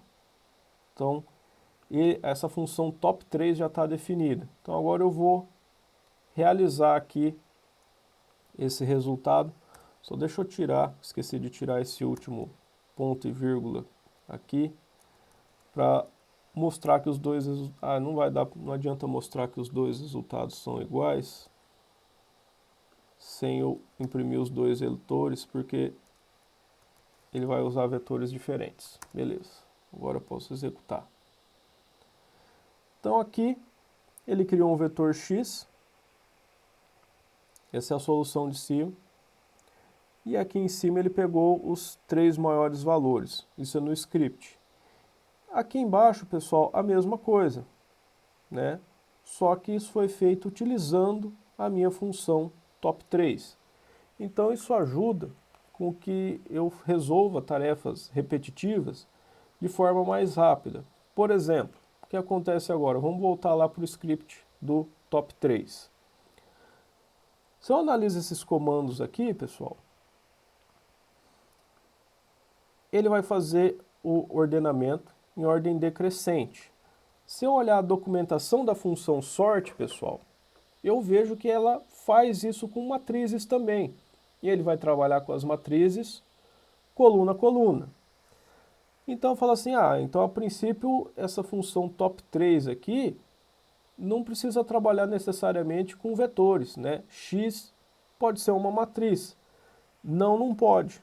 Não pode porque na hora que eu estou fazendo essa atribuição aqui, eu não estou levando em consideração que poderia ser uma matriz. Aqui eu estou fazendo só os 3 primeiros valores, ou seja, ele vai pegar os 3 primeiros valores apenas da primeira coluna da matriz. Só que se eu venho aqui agora, coloco vírgula e 2 pontos, ele vai falar, ó, pega as 3 primeiras linhas e todas as colunas. Agora sim, agora ele trabalha como uma matriz, ou seja, mexendo no único lugar, mexendo só no código do top3, adicionando 2 caracteres, agora a minha função top3 consegue funcionar para matrizes também. E isso vai funcionar em todos os lugares que eu chamar ela. Né? Se tiver só um vetor ainda, não tem problema. Só que é importante lembrar que ela varre coluna a coluna. Então, se você tiver uma variável que está definida linha a linha, a gente vai precisar fazer a transposição dela primeiro, porque senão ele não vai funcionar mais. Esse é o tipo de comentário importante de escrever aqui, né? Evita muito dor de cabeça depois, na hora que a gente precisa debugar um erro, né? E a gente já vai ver algumas coisas ali na frente a respeito de tratar com erros que o MATLAB pode apontar para a gente. Então, é uma representação simples aqui de como definir uma matriz, definir uma função, desculpem, para resolver um problema de forma rápida. O que acontece, pessoal, é que as funções podem estar definidas aqui no mesmo código. Por exemplo, eu posso escrever um live script aqui inteiro e aí lá no final do meu live script definir a função. É o que acontece aqui nessa última parte. Ó. Aqui reparem que depois da definição da função eu não tenho mais código. Então ele não reclama disso daqui, ele não encontra o erro. Então aqui eu defini uma função para determinar a igualdade e aqui eu tenho um trechinho de script para testar o funcionamento dessa função. O MATLAB ele tem a função isEqui, que testa se dois valores são iguais. Só que ele testa isso, pessoal, dentro da precisão numérica double do MATLAB, ou seja, ele testa isso para 15 casas depois da vírgula. E quase sempre, pessoal, em situações práticas, quando a gente quer testar se dois valores são iguais, a gente está querendo definir isso com uma tolerância bem mais grosseira que isso. Então, pessoal, eu defini uma função isEqTol que aceita 3 argumentos. Primeiro, um valor escalar x, um valor escalar y, que ele vai testar a igualdade. O terceiro argumento é a tolerância. Tipo assim, x e y são iguais para essa tolerância. Como que eu defino isso? O resultado é uma variável t do teste, lógico. Eu vou pegar a diferença de x e y, seu valor absoluto, e verificar o valor absoluto dessa diferença é menor ou igual à tolerância. Reparem que aqui eu tenho um teste lógico. Se isso for verdadeiro, t vai ser igual a 1, verdadeiro. Se isso aqui for falso, t vai ser 0, representa falso. Então aqui eu defini essa função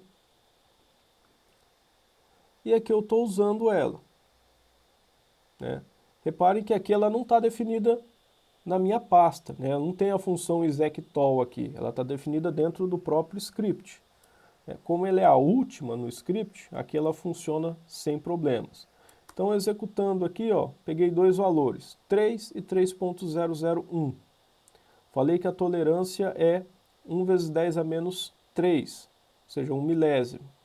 E a hora que eu testei a igualdade dos dois, ele retornou para mim 1, que é verdadeiro.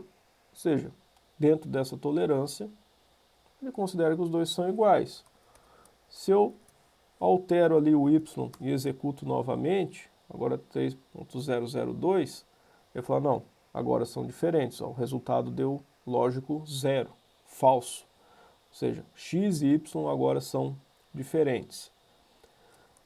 Aí o que acontece? Eu mostrei aqui para vocês duas formas de definir uma função. Uma delas, a função está definida dentro do próprio script. A outra, a função é um arquivo na minha pasta. E a gente usou aqui uma sequência de funções em todos os scripts que eram funções do MATLAB. Qual é a sequência, né, que o MATLAB trabalha? Pessoal, quando a gente escreve qualquer função no MATLAB, independente do nome que eu vá utilizar, ele sempre vai pesquisar primeiro se essa função não é local, ou seja, se ela não está definida dentro do meu script. Ou seja, ele olha o script inteiro, né, e a hora que ele chega lá no final ele vê, tem alguma função definida? Tem. Alguma delas tem esse nome? Se tiver, ele vai usar aquela. Esse é o primeiro passo, o primeiro caminho que ele procura. Se não tiver nenhuma função interna definida só ali no script, ele procura, tá, eu tenho funções no caminho de pesquisa do MATLAB, e o caminho de pesquisa do MATLAB é algo que a gente pode ver aqui, pessoal, na aba Home. Aqui tem uma seção de Environment, um ambiente do MATLAB, e aqui setar o caminho. Aqui eu consigo ver todo o caminho do MATLAB. Então ele tem aqui vários caminhos que são dos toolboxes dele. Então são os caminhos internos que ele seta numa ordem particular dele lá. E ele tem alguns outros caminhos, pessoal, que são meus, que nem, por exemplo, qualquer função que ele encontrar na minha pasta de documentos /MATLAB, ele vai usar primeiro. Então ele vai seguir essa ordem aqui do caminho. Tem uma outra pasta aqui, que eu nem lembro do que era isso, provavelmente de um teste que eu fiz aqui, que ele também está procurando funções lá. E lá no finalzinho, ele tem uma outra pasta de algumas coisas que eu instalei depois no MATLAB, que ele também inseriu no caminho, só lá no final. Então ele vai procurar as funções nessa sequência aqui, funções dentro do MATLAB. Só que Antes disso, ele vai procurar também na pasta local. Por exemplo, o meu top 3. Ele não encontrou ela definida dentro do meu script. Aí ele olha, na pasta local tem, aí ele vai procurar um arquivo chamado top 3. Tem, aí ele usa esse. Se ele não encontrar aqui, ele vai para a instalação dele, né, que são todas as pastas desse caminho aqui. Então aqui eu posso definir algumas funções particulares, funções privadas minhas, e colocar logo aqui no topo dessa pasta. Ele sempre vai encontrar elas, né? Eu posso adicionar uma pasta aqui com caminhos. E eu posso fazer o que a gente chama de uma biblioteca de funções, né? Uma coleção, uma pasta com uma coleção de arquivos com diferentes funções que eu uso no meu dia a dia, mas que o MATLAB não oferece diretamente. São soluções especializadas aí para tarefas específicas. Então, para a gente poder fazer isso de forma eficiente, é importante saber o caminho que o MATLAB faz e o escopo das funções. Então, sempre que eu defino uma função local, né, ou seja, defino a função no final de um script dentro do seu próprio texto, ele sempre vai usar ela. O problema de funções desse tipo é que ela só é acessível dentro daquele script. Eu não consigo chamar ela dentro de um outro script. Para eu ter um acesso mais global, eu preciso definir essa função ou como um arquivo separado na pasta corrente, que foi o que eu fiz para o top 3, ou um arquivo no caminho do MATLAB. Por exemplo, esse top 3 eu não vou usar só nessa pasta do curso intermediário, eu vou usar ela em várias outras situações. Então eu preciso deixar ela num lugar onde todas essas outras funções acessem, num lugar que vai estar lá no meu caminho. E por fim, se o MATLAB não encontrar elas em nenhum desses lugares, né, não for uma função local e também não tiver na minha pasta corrente, ele vai procurar no caminho da função interna. E aí, se ele não encontrar nada, ele vai retornar com um erro, falando, não, eu não sei que função é essa, ela não existe. Então, na prática, para a gente trabalhar com funções, o MATLAB tem essa dinâmica.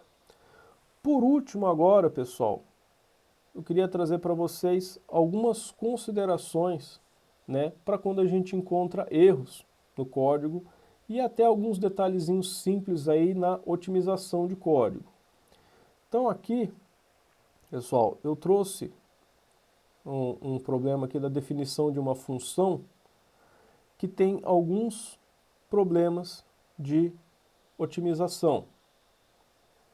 Por exemplo, e a gente percebe aqui que tem erros. Basicamente aqui eu vou explicar para vocês uma função do MATLAB que é o Code Analyzer. O MATLAB ele oferece para nós a facilidade de trabalhar com os erros antes mesmo da gente executar o código. Todos os outros scripts, pessoal, eu joguei uns comentários lá no início para suprimir essas mensagens, só que aqui eu ainda deixei claro. Erros em laranja, pessoal, são só avisos, né, dizendo, tem alguma coisa errada aqui, não necessariamente vai impedir o funcionamento do código, mas é algo que você poderia olhar aí porque pode ter impacto no desempenho. Mensagens em vermelho, elas geram um erro, elas vão impedir o funcionamento do código. Então aqui eu tenho essa exclamação em vermelho, quer dizer que o analisador de código do MATLAB já falou, não, seu código aqui tem um problema, você pode até tentar executar, só que vai dar erro.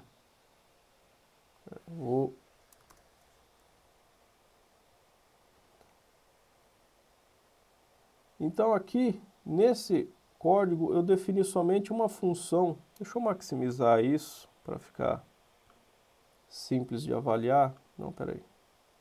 Isso. Aqui fica um pouquinho mais de espaço para a gente visualizar.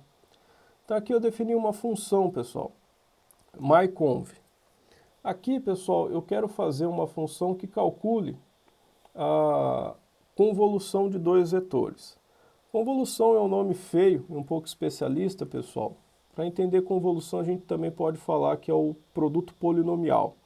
Ou seja, x e h são vetores com os coeficientes de um polinômio. E o resultado y vai ser o vetor com os coeficientes do resultado do produto desse polinômio, né?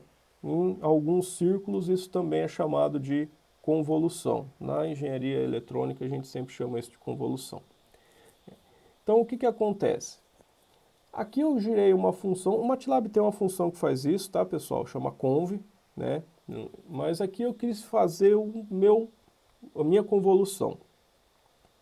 Então o myconv, ele vai fazer isso para mim. Então tem aqui o código que realiza essa função toda. Só que eu propositalmente deixei esse código com alguns erros. Eu também, pessoal, não tomei nenhum cuidado em termos de otimizar esse código de forma alguma. É uma implementação assim bem inocente, bem simples da ideia do produto, né? De forma alguma vai ser rápido. Só que eu deixei alguns outros erros aqui propositais para a gente ver. Aqui,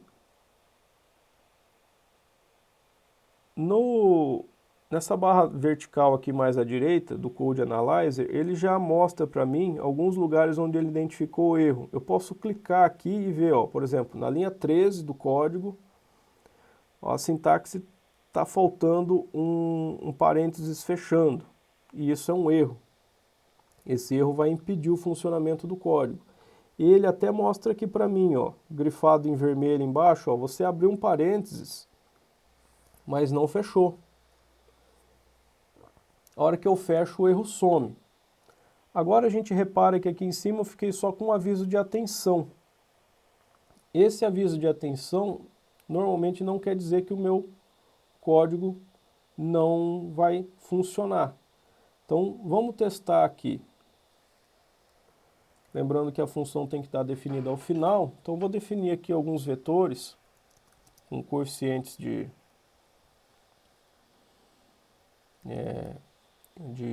polinômios para a gente fazer um teste.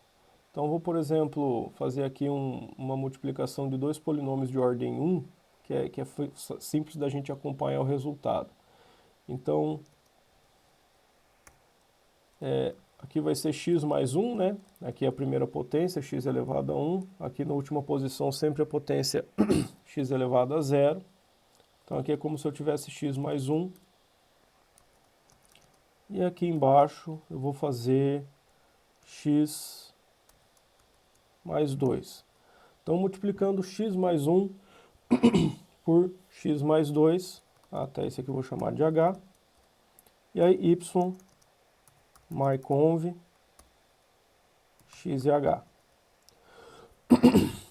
Vou deixar aqui sem o ponto e vírgula no final para ele imprimir. Vamos executar.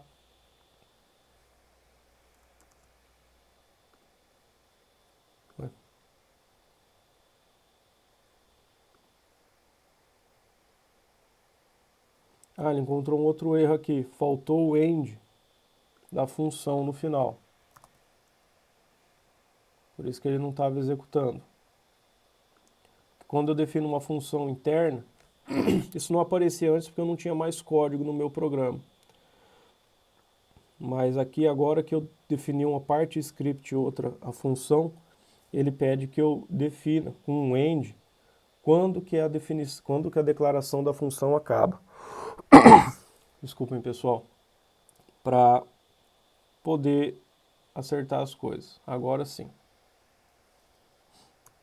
Posso executar.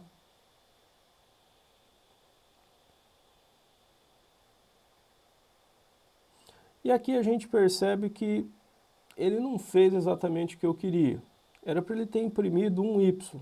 Ele imprimiu vários y, até que ele imprimiu um último aqui que está correto. Porque x mais 1 vezes x mais 2 vai dar x ao quadrado mais 3x mais 2. Então ele deu aqui o vetor dos coeficientes corretamente. Assim, a minha função está calculando certo, só que ela está com problemas. E são esses warnings aqui que estão indicando os problemas. Primeira coisa, aqui na linha 12 ele está reclamando para mim, ó, a variável L que eu declarei não está sendo utilizada, ou seja, a minha função não é eficiente. A princípio aqui, eu calculei aqui o comprimento do vetor x, o comprimento do vetor y, para já calcular o comprimento da resposta, L, do vetor y. Só que depois eu não usei isso, eu fiquei usando m mais n menos 1. Então eu posso tanto tirar esse cara aqui, que eu não estou usando, ou eu posso substituir ele aqui embaixo por L. Ou eu posso não guardar esse valor em memória, que não estava servindo para nada, ou eu posso usar ele aqui. É um dos dois. Poderia ter apagado essa linha, ou poderia ter substituído ele aqui. Qual que é o outro problema que ele está indicando aqui? Olha, ele está reclamando para mim que a variável R muda de tamanho a cada iteração. Isso aqui é complicado. Por quê? Como R muda de tamanho a cada iteração, a cada passo aqui dessa iteração for, ele vai parar a execução do meu script e aí vai pedir para o sistema operacional para realocar memória. E isso demora, isso introduz um atraso na execução do script aí que é realmente muito impactante. O que ele está pedindo para mim é aloque já R do tamanho que ele vai ficar. Porque se eu alocar R do tamanho que ele vai ficar, ele não vai precisar acessar isso toda vez. Então aqui, nesse exemplo específico, eu sei que o R ele vai ser uma matriz, vou alocar ele inicialmente com zeros, ele vai ter M linhas e L colunas. Uma vez que eu acessei aqui, repare que o aviso não aparece mais. Não quer dizer que o problema foi embora, pessoal. O MATLAB ele não consegue verificar aqui se ele realmente não vai precisar mais realocar. Ele só vai perceber isso na hora que ele rodar esses caras. Só que o Code Analyzer tem suas limitações também. Só que aqui está pré-alocado, ele não vai reclamar mais. Por mais que às vezes eu ainda possa ter um problema de desempenho. E por último, ele está reclamando aqui para mim a mesma coisa da variável y, que ela também está mudando de tamanho a cada iteração. E aí a gente pode também pré-alocar o y. O y, vou alocar ele como um vetor de zeros, e ele vai ter um comprimento L. Agora, na hora que eu faço essa definição aqui, ele mantém o erro, mas é porque ele fala assim, ó, termine a declaração com um ponto e vírgula, para evitar a impressão do resultado. Era por isso que eu estava tendo todos esses resultados impressos aqui, porque eu esqueci o ponto e vírgula aqui embaixo, e ele estava imprimindo cada resultado intermediário de cada linha dessa iteração. Repare aqui, pessoal, que eu aninhei dois laços de for. Tem um for com índice n e dentro ele tem um for com índice m.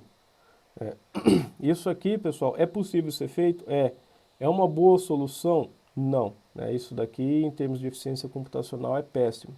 Mas eu estava prezando aqui por um código que fosse legível e que pudesse ser acompanhado. Agora eu vou executar novamente.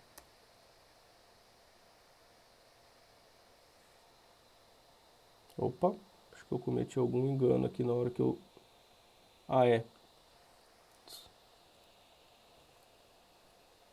Uma linha, L colunas. Isso.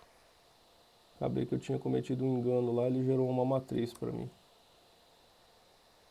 Ah lá, certinho, 1, 3, 2.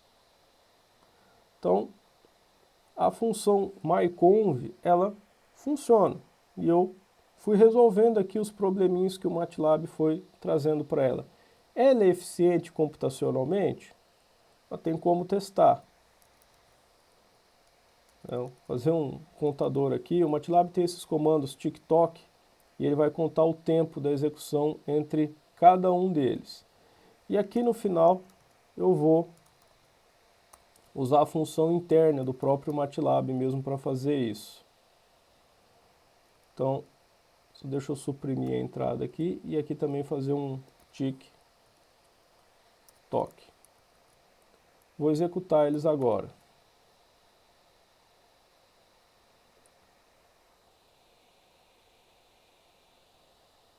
A minha função parece que foi melhor. Ela foi mais rápida. Ó. Ela demorou 20 milissegundos para executar, enquanto a solução do MATLAB demorou 360 milissegundos. Parece que o que eu falei antes não prosseguia, né? Não estava correto. Isso aqui é um artefato, pessoal, porque eu estou usando um vetor, na verdade 2 vetores aqui de coeficientes bem curto. Se eu aumento isso daqui para qualquer valor apreciável, por exemplo, vamos colocar isso daqui, um vetor de 1 a 100, e aqui eu vou colocar um outro vetor com coeficientes de, sei lá, alguma coisa distinta aqui, de 30 a 50. E recalculo, olha lá, a minha solução já não consegue mais calcular. Ele dá um erro ali.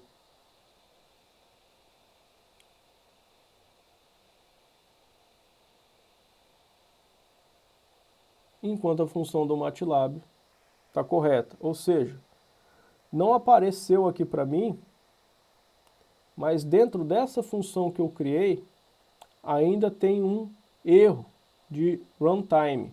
Eu sei que não tem nenhum erro de sintaxe, porque senão teria aparecido para mim.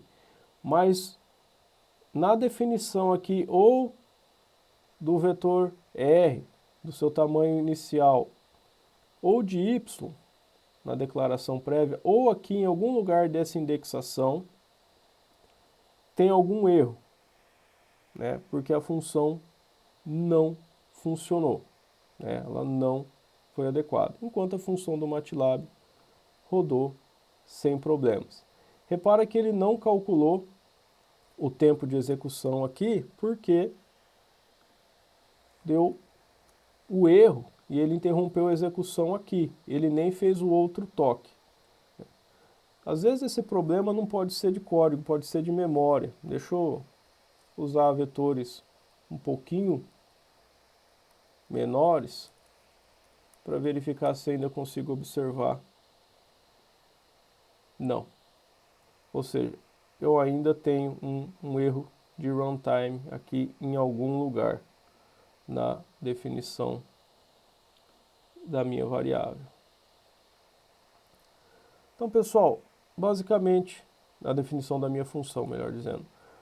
Basicamente era isso que eu queria apresentar para vocês hoje. Né? Finalizando agora, então, o curso intermediário. Eu espero que tenha sido proveitoso para vocês, né? Que tenha incentivado aí que vocês utilizem a ferramenta do MATLAB nas suas aulas e nas suas pesquisas. Antes de eu encerrar a gravação, pessoal, eu queria deixar aberto aí para perguntas. Se alguém quiser perguntar alguma coisa, esclarecer algum ponto.